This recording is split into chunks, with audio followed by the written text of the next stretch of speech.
आप लठ लेके दूसरे को भारत बंद करवाओगे, ये संविधान का खुला उल्लंघन है। और संविधान किसने दिया? हमारे बाप दादों ने। तो आप अपने बाप दादों का उल्लंघन कर रहे हो क्या?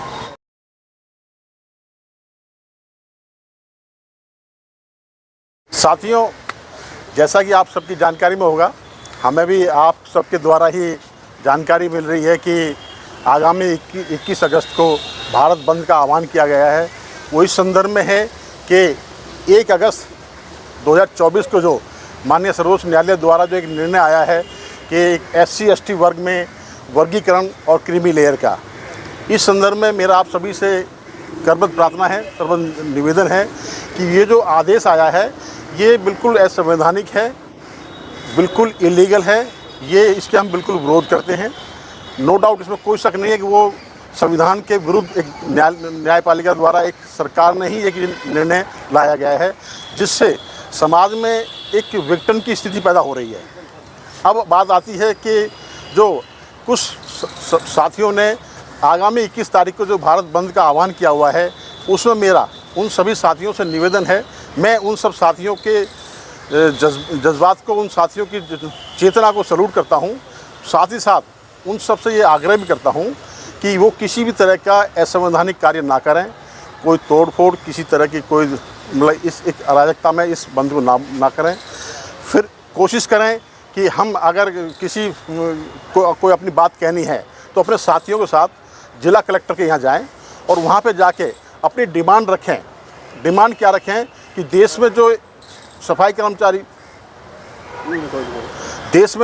कर्मचारी वर्ग है हमारा, जिसका इस ठेकेदारी प्रथा के द्वारा एक शोषण किया जा रहा है, उस शोषण को बंद करके देश की तमाम जितनी भी सफाई कर्मचारी के पद हैं वो सब सरकार के द्वारा परमानेंट उसकी नियुक्ति की जाए और उनको पूरा हक दिया जाए उनका। क्योंकि ठेकेदारी प्रथा के अंदर उस व्यवस्था को लाके खासकर जो हमारा सफाई कर्मचारी वर्ग है उसके साथ ये शोषण हो रहा है।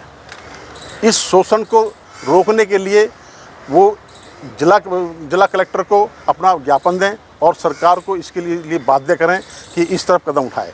इसके साथ साथ अगर वो इस आरक्षण में जो वर्गीकरण की बात करते हैं, जहाँ तक आरक्षण की बात है, देखिए आरक्षण तब मिलेगा ना जब आरक्षण के लिए पद होंगे।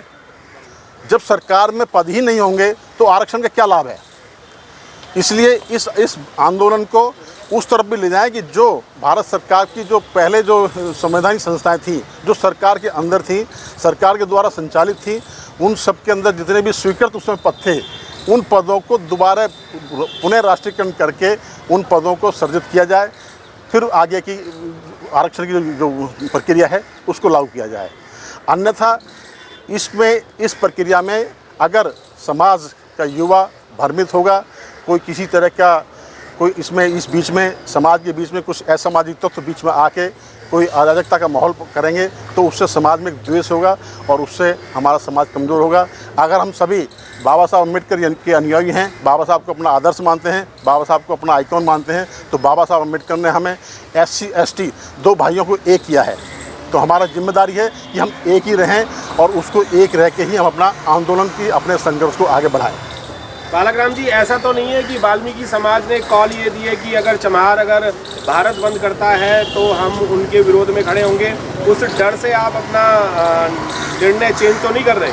नहीं, देखिए ये कोई ऐसा कुछ नहीं है कि वाल्मीकि समाज ने इस तरह कोई ऐसा कोई थ्रेड किया हो या इस तरह कोई घोषणा की हो।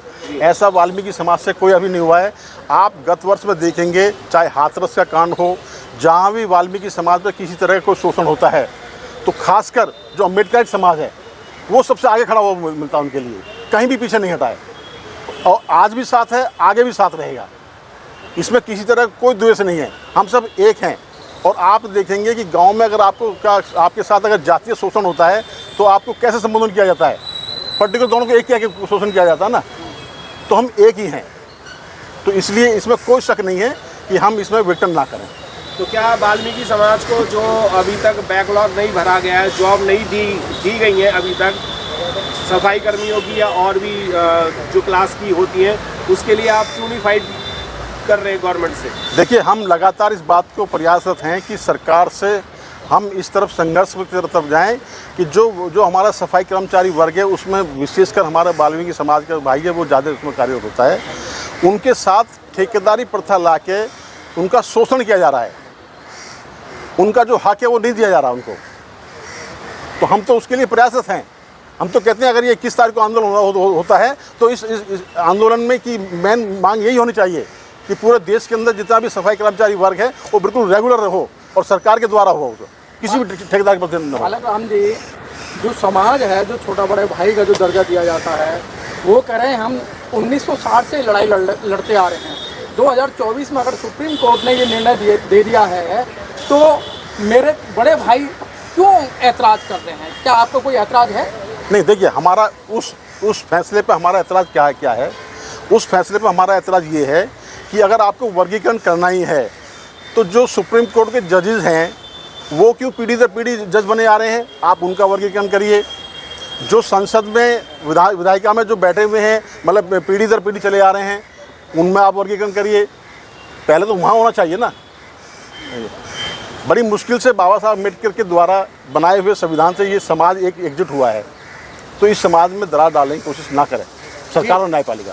आप कुछ कहना चाहते हैं? बेसिकली ये जो यहाँ कंसेप्ट है एसटी के रिजर्वेशन में क्लासिफिकेशन करना चाहते हैं, चलो हम मान लेते हैं करना चाहते हैं, पर आप ये भी तो बताओ कि ये जो जनरल की सीटें हैं वहाँ ब्राह्मणवाद को क्लासिफिकेशन क्यों नहीं कर रहे हैं? सबसे ज़्यादा सीटें ब्राह्मणवाद खाता है उसमें, तो ये जो आरएसएस है उसमें क्लासिफिकेशन शुरू कर दे, हम अपना क्लासिफिकेशन कर लेंगे। दूसरी बात, ये क्या करना चाह रहे हैं कि भारत में अगर कोई लड़ रहा है और अगर कोई पढ़ रहा है तो वो 2-3 कम्युनिटी हैं जो पढ़ रही हैं और जो समानता, बुद्धिज्म, भाईचारा और संविधान को मानती हैं और उसको आगे फॉलो करना चाहती हैं। उसको तोड़ने की ये साजिश है। कैसे साजिश है? अभी क्या करेंगे, ये क्लासिफिकेशन की जो बात कर रहे हैं, अभी ये सीटें निकालेंगे एससी रिजर्वेशन में, और जो जातियां पढ़ ही नहीं रही हैं वो उनका क्वालिफाई का एक सिस्टम है, वहाँ क्वालिफाई कर देंगे। अब वो उससे क्वालिफाई कर ही नहीं पाएगा। अब जब बंदा क्वालिफाई नहीं कर पाएगा तो उस सीट पे लिख देंगे कि उम्मीदवार उपयुक्त नहीं मिले और उनको जनरल में काउंट कर देंगे। तो उसको जो ना ब्राह्मणवाद, हमारी रिजर्वेशन की सीटों को भी ब्राह्मणवाद खा जाएगा। मेरा यही अपील है, चाहे वो लगभग 67 जातियाँ तो उत्तर प्रदेश में हैं एससी कम्युनिटी में, और दिल्ली में का तो मुझे पता नहीं है, पर जितनी भी एससी एसटी ओबीसी जिस भी स्टेट में जातियां हैं वो इस पे विचार करें। और रही बंद की बात, बंद में ये ध्यान रखना चाहिए हमें कि बंद किसने किया है। बंद 2000, अब लोग काउंटर क्वेश्चन करेंगे कि भाई 2 अप्रैल 2018 को भी किसी ने बंद नहीं किया था। अब वो काउंटर क्वेश्चन का मैं देता हूँ। वो SC ST एक्ट की बात थी, वहाँ भी सुप्रीम कोर्ट ने ये काम किया था।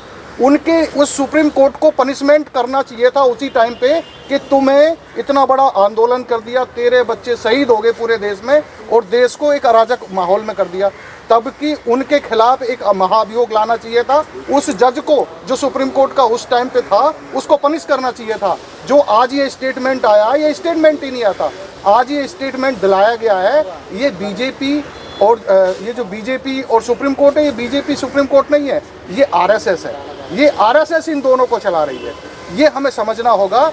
और मेरे भाइयों से यही अपील है कि भाई जो भी पढ़ा लिखा बच्चा है अपने मोबाइल की लोकेशन खोल के वो घर में पढ़ा रहे, क्योंकि आपकी एजुकेशन पे कुठाराघात 2021 अगस्त 2024 है। तो वो जो पढ़े लिखे भाई हैं वो घर से बाहर ना निकलें, अनपढ़ उन पे डंडा मारेंगे, उनको पीटेंगे, चाहे वो किसी भी तरह से वो सामान लेने भी बाहर ना जाएं। कोई भी ज़रूरत है एक दिन घर में सरेंडर रहें, जो कि वो उनकी एजुकेशन को नहीं, मैं विरोध नहीं कर रहा हूँ भारत बंद का, पर भारत बंद का नहीं है कि भारत बंद हो, बिल्कुल नहीं, भारत बंद हो, पर भारत बंद कैसे हो? आपकी क्या इंडस्ट्री है, आपकी क्या दुकानें हैं, आपके क्या ट्रांसपोर्ट हैं, आपका क्या है? कैसे भारत बंद करोगे? आप लठ लेके दूसरे को भारत बंद करवाओगे, ये संविधान का खुला उल्लंघन है। और संविधान किसने दिया? हमारे बाप दादों ने। तो आप अपने बाप दादों का उल्लंघन कर रहे हो क्या? अधिकार मांगने हैं तो लिखने पढ़ने के लिए लगभग 1000 रिट पिटीशन सुप्रीम कोर्ट में इसमें जाने वाली है। जो उसका रिव्यू पिटीशन है वो जाने वाला है। तो जो हमारे लॉयर्स हैं, जो इंटेलेक्चुअल लोग हैं, वो उसको कर रहे हैं कानूनी तौर पे। तो हमें इस लड़ाई में नहीं पड़ना है, हमें केवल इसको देखना है और घर में रहना है और किसी भी चक्कर में नहीं पड़ना है। एक तरीके से विरोधी कह रहे हैं ना, आपके घर से बाहर ना निकले 21 तारीख को। बिल्कुल, आप अगर इसको विरोध मान देखिए- लेते हो तो विरोध है। देखिए 21 तारीख क्या है कि किसी भी मतलब ऐसी कोई घटना ना हो जिससे कोई प्राण हानि हो, कोई आर्थिक हानि हो ना हो। देखिए जहाँ तक आप संघर्ष की बात करते हैं, ये भारत बंद नहीं एक संघर्ष होता है। मैं आप सबके माध्यम से युवाओं से एक निवेदन करूँगा कि हमारा संघर्ष होना चाहिए कि इस देश का, अगर हम इस देश को प्यार करते हैं, इस देश में शिक्षा का राष्ट्रीयकरण हो, स्वास्थ्य का राष्ट्रीयकरण हो, जितनी भी आर्थिक मतलब एक आर्थिक संस्थाएं, बैंकिंग सेक्टर है, इंश्योरेंस सेक्टर है, उनका राष्ट्रीयकरण हो, तभी इस देश में आरक्षण का भी लाभ मिल पाएगा। अगर इन व्यवस्थाओं का राष्ट्रीयकरण नहीं होता है तो आरक्षण के आदेश का कोई औचित्य नहीं है। सर आपको नहीं लग रहा वकील साहब जो मणिपुर में हालात हुए हैं या बांग्लादेश में जो हालात हुए, ये भी इसके पीछे भी आरक्षण की वजह थी? ऐसे हालात बनने का डर तो नहीं आप लोगों को? नहीं, देखिए तो वहाँ का वो उनका जातिगत मामला था, कुप्पी और मतई का, तो उसे हम आरक्षण से न जोड़ें। हमें क्वेश्चन भी वही किस भी विषय पे करना चाह रहे हैं तो वो करना हमें ध्यान रखना चाहिए। वो उनका व्यक्तिगत सिस्टम है, हम उस पर पर्टिकुलर बात आरक्षण करना। का तो मामला था ना सर, देखिए सारा वो आरक्षण का मामला नहीं था, वो कुछ और मामला था। उस पे अभी हमें प्रकाश नहीं डालना है। अभी हमारा जो काम है हमें वो करना है। चलिए ठीक है सर। कट